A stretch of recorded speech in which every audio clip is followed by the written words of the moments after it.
अस्सलाम वालेकुम। एक्सरसाइज 9.4 हमारी चल रही थी और नेक्स्ट करना है क्वेश्चन नंबर 8।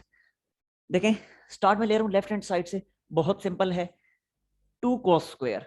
ये मैंने लिखा 2, और cos स्क्वायर की जगह मैं क्या लिखूंगा, यहां से cos स्क्वायर की वैल्यू सेपरेट करें तो cos स्क्वायर की वैल्यू बनेगी 1 minus sine square. 1 minus sine square. अब आपके जहन में आएगा कि मैंने ऐसा क्यों किया, बताता हूं। पहले ये -1 एज इट इज में लिख देता हूं।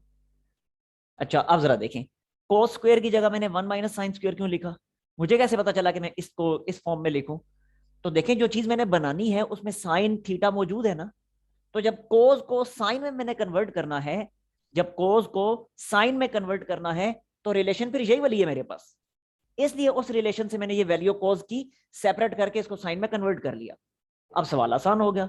अब देखें, 2 को मल्टीप्लाई करें तो बनेगा 2, ये बनेगा 2 साइन स्क्वायर थीटा, जबकि आगे वाला -1 एज इट इज।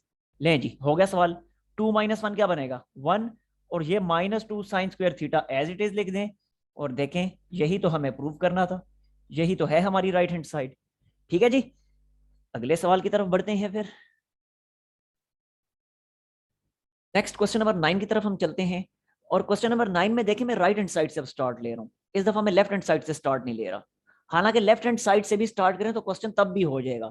किसी भी साइड से स्टार्ट कर लें, चाहे लेफ्ट हैंड साइड से करें चाहे राइट हैंड साइड से करें, क्वेश्चन हो जाता है। बहरहाल इस सवाल में आसानी यही है कि हम राइट हैंड साइड से स्टार्ट करें।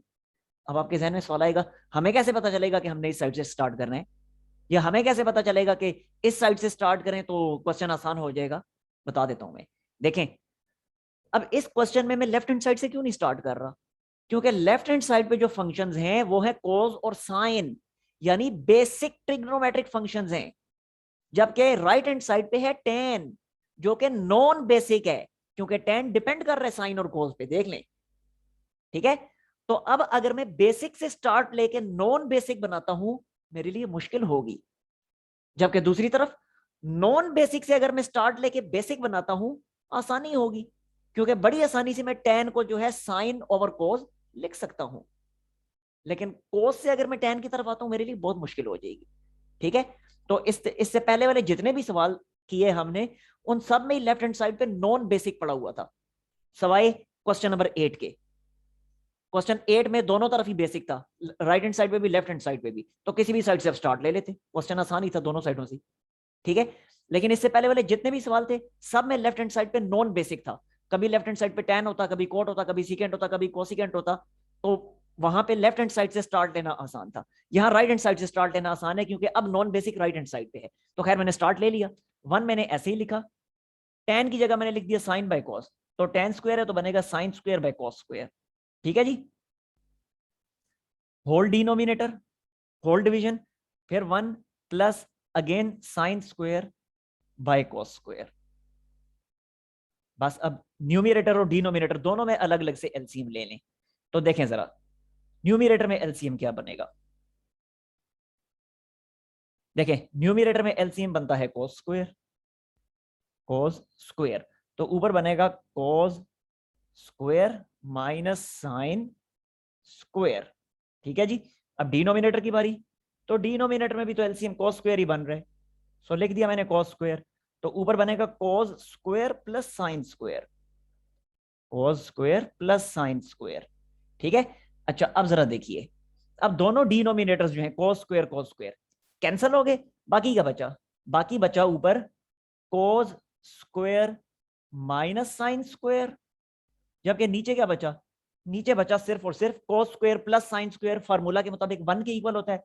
बस 1 को खत्म करें, जो बाकी बच गया, यही तो हमने प्रूव करना था।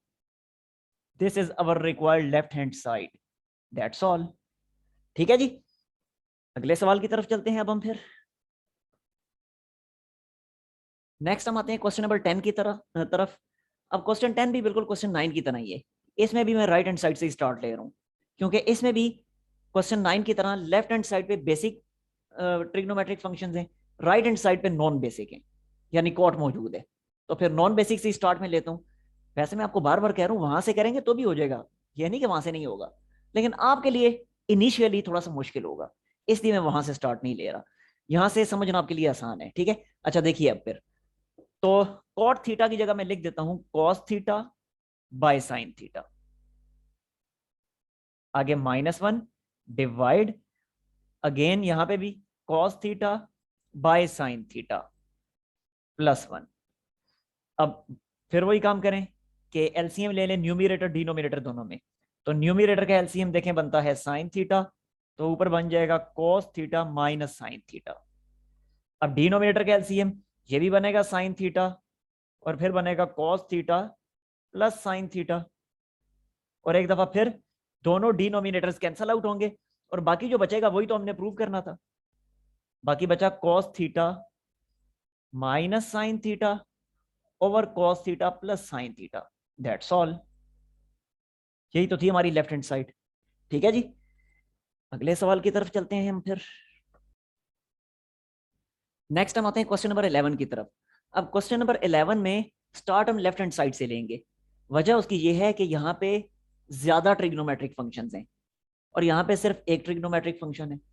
तो उन ज्यादा ट्रिग्नोमेट्रिक फंक्शंस को सिंगल ट्रिग्नोमेट्रिक फंक्शन में कन्वर्ट करना आसान है, लेकिन एक को यूज करके ज्यादा ट्रिग्नोमेट्रिक फंक्शन बनाना काफी मुश्किल काम है।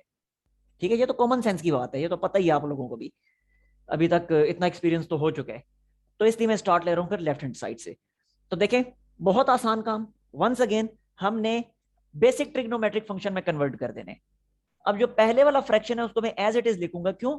क्योंकि उसमें है ही दोनों बेसिक ट्रिग्नोमेट्रिक फंक्शन। जबकि दूसरे वाला जो है कॉट थीटा, उसको मैं बेसिक में कन्वर्ट करके लिख दूंगा कोस बाय साइन। ठीक होगा? अब बहुत आसान हो गया काम, सिंपली एलसीएम ले लें। एलसीएम क्या बनेगा? ये बनेगा sine theta into 1 plus cos theta, जबकि न्यूमरेटर में sign square theta plus cos theta into 1 plus cos theta. ठीक हो गया जी? अच्छा, अब जरा देखें अगले स्टेप में। Now it can be written as sine square theta, मैंने ऐसे ही लिखा, प्लस का साइन, इस कॉस थीटा को अंदर मल्टीप्लाई करें तो ये बनेगा cos theta plus cos of square theta, जबकि डिनोमिनेटर में साइन इंटू 1 प्लस कॉस को मैं एज इट इज लिखा रहने देता हूं। ठीक। अच्छा, अब जरा देखिएगा, ये sign square plus cos square मिलके क्या बनेगा? जहर मिलके 1 बनेगा, पता है आपको, वो फार्मूला सामने लिखा हुआ है, sine square plus cos square 1 बनेगा। सो इस sign square plus cos square की जगह मैंने लिख दिया 1, जबकि ये प्लस कॉस थीटा जो बाकी बचा है दरमियान वाला, इसको मैंने लिख दिया एज इट इज। ठीक, डिवीजन, ये डिवीजन के बाद पूरा डिनोमिनेटर मैंने एज इट इज लिख दिया, sine theta into 1 plus cos theta. अब जरा देखिए, अब जरा देखिए कि, एक मिनट, ये अब ये 1 प्लस कॉस थीटा और ऊपर वाला 1 प्लस कॉस थीटा सेम है ना, तो कैंसल आउट हो जाएंगे। बाकी क्या बचेगा? बाकी बचेगा 1 बाय साइन थीटा, और 1 बाय साइन आपके सामने है, ये कोसिकेंट की तो इक्वल होता है। दैट्स ऑल, यही तो हमने प्रूव करना था, यही तो थी हमारी right hand side. Clear? Next question number 12 की तरफ अब हम आते हैं। देखें, स्टार्ट में ले रहा हूं once again left hand side से। क्यों? इसलिए कि लेफ्ट हैंड साइड पे है, लेफ्ट हैंड साइड पे है नॉन बेसिक ट्रिग्नोमेट्रिक फंक्शन, जबकि राइट हैंड साइड पे है बेसिक ट्रिग्नोमेट्रिक फंक्शन। तो नॉन बेसिक को बेसिक में कन्वर्ट करना बहुत आसान है। ठीक है, मैं बार बार बता रहा हूं, बेसिक कौन से होते हैं? साइन और कोस। बाकी सारे नॉन बेसिक हैं, क्योंकि वो बाकी सारे जो है वो साइन और कोस से ही बनते हैं, साइन और कोस पे ही डिपेंड करते हैं। इसलिए साइन कोस बेसिक और बाकी सारे नॉन बेसिक। ठीक है, अच्छा देखें, स्टार्ट में लेता हूं, तो कॉट की जगह मैंने लिख दिया cos square by sine square, cot की जगह लिख दिया cos square by sine square.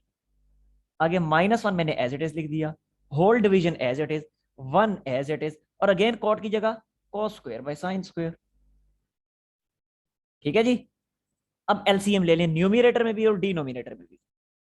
तो न्यूमरेटर में एलसीएम बनेगा साइन स्क्वायर, न्यूमरेटर का एलसीएम बना साइन स्क्वायर, और ऊपर आ जाएगा cos square minus sine square. इसी तरह डिनोमिनेटर में एलसीएम बनेगा साइन स्क्वायर, और ऊपर आ जाएगा sign square plus cos square. कोई मुश्किल? देखिए कितना आसान काम है, कुछ भी ऐसा इसमें मुश्किल नहीं है, सिर्फ एक एक ट्रिक अप्लाई होती है किसी ना किसी स्टेप में, और बाकी सिंपल कैलकुलेशंस हैं। अच्छा देखें वंस अगेन, ये दोनों डिनोमिनेटर तो हो जाएंगे कैंसिल क्योंकि सेम है। बाकी क्या बचेगा? बाकी बचेगा cos square minus sine square cos square minus sine square, जबकि ये डिनोमिनेटर जो है sine square plus cos square according to first formula ये 1 बनेगा। ठीक हो गया। अच्छा अभी जरा देखें, अभी ये बना है cos square minus sine square, जो प्रूव हमने करना है उसमें साइन का नामो निशान भी मौजूद नहीं है, तो इसका मतलब है साइन को हमने खत्म करना है, और यहां पे सिर्फ और सिर्फ कॉज है, सिर्फ कॉज है। तो जब सिर्फ कॉज है तो इसका मतलब है इस साइन थीटा को हमने कन्वर्ट करना है कॉस थीटा में। अब साइन और कॉस के दरमियान डायरेक्ट रिलेशनशिप यही वाला तो है, तो यहां से मैं साइन स्क्वायर की वैल्यू सेपरेट कर लूंगा। तो देखें ये मैंने लिखा cos square theta as it is, negative sine as it is, और अब ब्रैकेट में साइन स्क्वायर की जगह उसकी वैल्यू वहां से सेपरेट करके वो बनती है 1 माइनस कॉस स्क्वायर। लें भी खत्म हो गया काम, ये बना cos square minus 1 plus cos square. अब आपको पता है cos square plus cos square 2 cos square बनेगा, तो ये बना 2 cos square minus 1 and that's all. यही तो प्रूव करना था। ठीक हो गया जी। नेक्स्ट